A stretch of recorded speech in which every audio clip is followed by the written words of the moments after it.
السلام علیکم لسنرز، آج میں ریڈ کرنے جا رہی ہوں ناول خواب شیشے کا قسط نمبر 9 جو کہ تحریر ہے فصح طاہر کی۔ ناول شروع کرنے سے پہلے میری آپ سب سے ریکویسٹ ہے کہ اگر آپ نے ابھی تک چینل کو سبسکرائب نہیں کیا تو پلیز اسے سبسکرائب کر دیں اور ساتھ بیل آئیکن کو بھی ضرور پریس کریں تاکہ ہر نئے آنے والے ناول کی اپڈیٹ آپ کو ملتی رہے۔ چلیں شروع کرتے ہیں۔ زرنگار نے 4 سال بڑے حوصلے اور صبر سے گزارے۔ نمیر اسکول جا رہا تھا اور گھر کا خرچہ پانی فاران افندی ہر ماہ بھجوا رہے تھے۔ زرگل بائی کا 6 ماہ پہلے ہارٹ اٹیک سے انتقال ہوا تو زرنگار کو دکھ کے ساتھ ساتھ ایک اور لیبل کے اپنے وجود پر سے اترنے کا اطمینان بھی ملا۔ وہ نہ صرف اسے کوٹھے پر واپسی کے لیے اکسایا کرتی تھی بلکہ ایک آدھ بار تو زرگل بائی نے اتنی سنجیدگی سے فاران افندی کے ساتھ عقد ثانی کا مشورہ دیا کہ وہ چیخ اٹھی، اماں اللہ کا واسطہ ہے اب بس بھی کر دو۔ اے لو، میں نے کیا غلط بات کہہ دی؟ بھاگ بھاگ کے آتا ہے یہاں، اور کچھ نہیں، تیرا اور تیرے بچے کا حق ہی دلوا دے گا۔ وہ بڑا مان کر بولی، بھائیوں کی طرح ہیں وہ میرے، اماں کچھ تو سوچ سمجھ کر بولا کرو۔ زرنگار نے تادیبی لہجے میں کہا تو اس نے ہاتھ ہلا کر گویا مکھی اڑائی۔ اری ہٹ، طوائفوں کے بھی بھلا بھائی ہوا کرتے ہیں، مرد اور طوائف کا ایک ہی رشتہ ہوتا ہے، عورت اور تماش بین کا۔ زرگل بائی پان گلے میں دباتے مدبرانہ انداز میں بولی تو زرنگار کو اس کی سوچ سے کراہیت محسوس ہوئی اور اس بحث کے 3 روز بعد ہی زرگل بائی کے مرنے کا فون آ گیا۔ زرنگار کو دکھ بھی ہوا، وہ روئی بھی بہت، مگر اس نے ماں کے جنازے میں شریک ہونے کے لیے بازار حسن کی ان گلیوں میں جانے کے متعلق بھول کر بھی نہ سوچا اور گھر ہی میں ماں کے ایصال ثواب کے لیے فاتح خوانی کر لی۔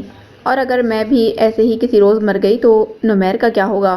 یہ سوچ ان دنوں زرنگار کے دل و دماغ میں گڑ کر رہ گئی تھی اور اس نے اچھی طرح سوچ بچار کرنے کے بعد فیصلہ کر لیا تھا کہ وہ ایک بار نمیر کو لے کر افندی ہاؤس ضرور جائے گی۔ ہو سکتا ہے پوتے کو دیکھ کر ہی دادا کا دل پگھل جائے۔ اس نے پاس سوئے 14 سالہ نمیر کے بالوں میں ہاتھ پھیرا۔ اچھی خوراک اور بے فکری نے دنوں میں اس کی صحت کو بہتر کر دیا تھا۔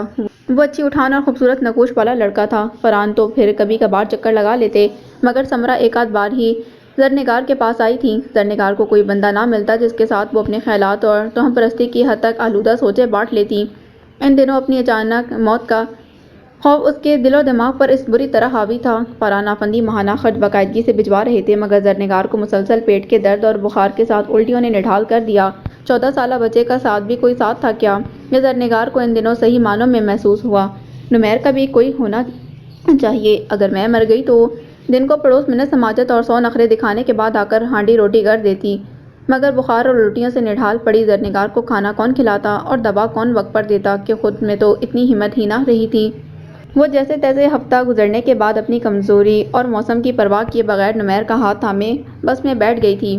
امی کہاں جا رہے ہیں ہم؟ نمیر ماں کی بیماری اور اب اس قدر متوش انداز میں پریشان تھا۔ تمہاری دادا کے پاس نمیر، دعا کرو وہ تمہیں اپنا لیں۔ زرنگار کے اپنے دل کو قرار نہیں آ رہا تھا۔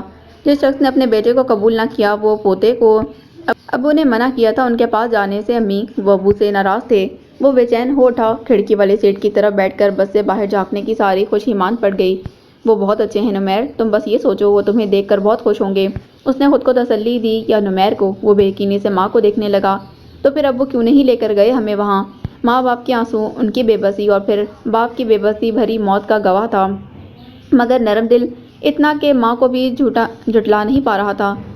مگر تم دیکھنا نمیر، تمہیں دیکھتے ہی ان کا دل پگھل جائے گا۔ وہ چند لمحوں تک ماں کا کمزور پڑتا چہرہ دیکھتا رہا۔ وہاں آس و نراز بھری حسرتوں کی اتنی گہری داستان رقم تھی کہ وہ 14 سالہ بچہ بھی اچھی طرح پڑھ سکتا تھا۔ وہ پچھلے 4 سالوں سے تمام باتوں اور والدین کے جذبات اور احساسات کو لب و لہجے کے اتار چڑھاؤ کے ساتھ سمجھنے لگا تھا۔ تم بس اللہ سے دعا کرو وہ ہمارے گناہ معاف فرما دے تو یہ لوگ بھی ہمیں معاف کر دیں گے۔ زرنگار نے تھک کر سیٹ سے پشت ٹکا لی۔ نمیر کچھ بولے بنا سر گھما کر کھڑکی سے باہر بے فکر ہجوم اور عجلت بھری زندگی کو دیکھنے لگا۔ ہر کوئی جلدی میں نظر آتا تھا، جیسے وقت کم ہو مگر اس کا دل آنے والے وقت کے قدموں کی انسنی دھمک سے سہما جاتا تھا۔ اللہ تو معاف کر ہی دیتا ہے مگر اس کے بندے معاف نہیں کرتے۔ تند و تیز ہوائیں کالی گھٹاؤں کو جانے کس دیس سے اڑا لائی تھیں۔ جب نومبر کے ابتدائی دنوں میں بادل زور سے گرجے اور بارش کا تیز چھینٹا پڑا تو موسم آپوں آپ سرد ہو گیا۔ اندر بستر پر موہت بخار میں تپ رہا تھا۔ یا اللہ خیر! بادلوں کی گرج سن کر سمرا نے بے اختیار کہتے جھک کر موہت کی پیشانی چوم لی۔ وہ تیز بخار کی وجہ سے بے سدھ پڑا تھا۔ دوائی سے کوئی خاص فرق نہیں پڑا بخار میں فاران، وہ تشویش سے بولی۔ فکر مت کرو اللہ بہتر کرے گا، ابھی دوائی دی آدھا گھنٹہ ہی تو ہوا ہے، فوراً بخار اترنا بھی تو ٹھیک نہیں ہوتا، آہستہ آہستہ صحیح ہو جائے گا، انہوں نے تسلی دی۔ مجھے بہت ڈر لگ رہا ہے فاران، موسم بھی اتنا خراب ہے، دوبارہ ڈاکٹر کے پاس جانا بھی محال ہے۔ سمرا نے متوحش انداز میں کہا تو انہوں نے تعجبی نظروں سے بیوی کو دیکھا۔ اللہ سے بہتری کی امید رکھو اور آسانی کی دعا مانگو بس۔ وہ نم آنکھوں سے بے سود پڑے موہت کو دیکھنے لگی۔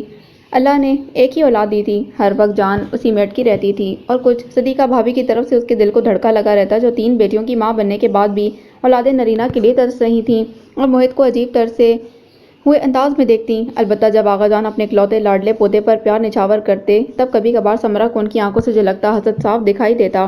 وہ دل ہی دل میں قرآنی آیات پڑھ کر موہت پر پھونکتی رہتی۔ اگلے آدھے گھنٹے میں موہت کے بخار میں کافی کمی آئی تھی۔ سمرا مطمئن ہو کر اس کے پاس ہی بستر پر دراز ہو گئی۔ باہر ابھی بھی بادلوں کی ہلکی ہلکی گرج سنائی دیتی تھی۔ فجر کے ٹائم سے موہت کی پریشانی میں جاگتی سمرا اونگنے لگی تھی، اور اب جب سب موسم کی یکایک تبدیلی کے باعث اپنے کمروں میں دبکے ہوئے تھے، ڈور بیل کا بجنا سب کو ہی متوجہ کر گیا۔ اس وقت کون آ گیا؟ برستی بارش میں فرحان کتاب رکھ کر اٹھے، ایک نظر نیند میں ڈوبی سمرا پر ڈالی اور کمرے سے باہر نکل آئے۔ اسی وقت لاؤنج میں سے آغا جان کے تیز لہجے میں بولنے کی آواز آئی تو جلدی سے اس طرف بڑھے، مگر لاؤنج میں قدم رکھتے ہی جیسے چھت ان کے سر پر آن پڑی تھی۔ کبیر! بڑی عجلت میں پکارا گیا۔ وہ دل ہی دل میں کراہ کر رہ گیا۔ پلٹا تو نگاہ چکی ہوئی تھی۔ جی، مجھے کچھ بکس لینی ہے بازار سے، ملاحہ نے اسے بتایا۔ جی ضرور لیں، میں آغا جان کو لے کر بینک جا رہا ہوں، اس نے مؤدبانہ انداز میں کہا تو ملاحہ کو غصہ آ گیا۔ تم سے اجازت لینے نہیں آئی ہوں میں کہ جاؤں یا نہیں، گاڑی ریڈی کرو۔ غصہ دبا کر وہ بڑے مالکانہ تحکم سے بولی۔ آدھا گھنٹہ باقی ہے صرف بیوی، آغا جان نے بینک جانا ہے پھر۔ سن لیا ہے کبیر خان، بیری نہیں ہوں میں، اب چلیں۔ تنک کر کہتے ہوئے اس نے دونوں بازو سینے پر لپیٹے۔ ماں سے اجازت لے کر آئی تھی، ڈر جھجک کس بات کا ہوتا بھلا؟ کبیر نے بے بسی سے اس کو دیکھا اور اسی کو گھور رہی تھی۔ بھوری آنکھوں کا کانچ شربتی رنگ سے بھرا پڑا تھا، جیسے ملاحہ کا دل بے ترتیبی سے دھڑکا۔ کم بخت کی آنکھوں کا رنگ دیکھو ذرا، اف، میں یہاں سے ہل بھی نہیں سکتا۔ ملاحہ بی بی، آغا جان کے غصے سے واقف ہیں آپ، اور تم میرے غصے سے اچھی طرح واقف ہو۔ بکس نہیں ہوں گی تو میں پڑھوں گی کیسے؟ میرا فیل ہونا تمہارے سر ہوگا۔ ملاحہ نے دانت پیسے، گویا فیل ہونا نہ ہوا قتل ہو گیا۔ وہ منظور ہے مجھے، لیکن آغا جان کو ٹھیک 3 بجے گاڑی یہاں نہ ملی تو؟ وہ جلدی سے بولا مگر بات ادھوری چھوڑ کر لب بھیج گیا۔ آگے صرف سوچ ہی ہے آپ کی۔ تم چاہتے ہو کہ میں باہر جاؤں اور رکشہ لے لوں؟ ملاحہ نے دھمکایا۔ آپ اپنا ٹائم آگے کیوں نہیں کر لیتی؟ وہ زچ آ گیا۔ تو ابھی پورا آدھا گھنٹہ تھا، 5 منٹ تک تم نے خواہ مخواہ کی بحث میں ضائع کر دیے۔ چلو اب۔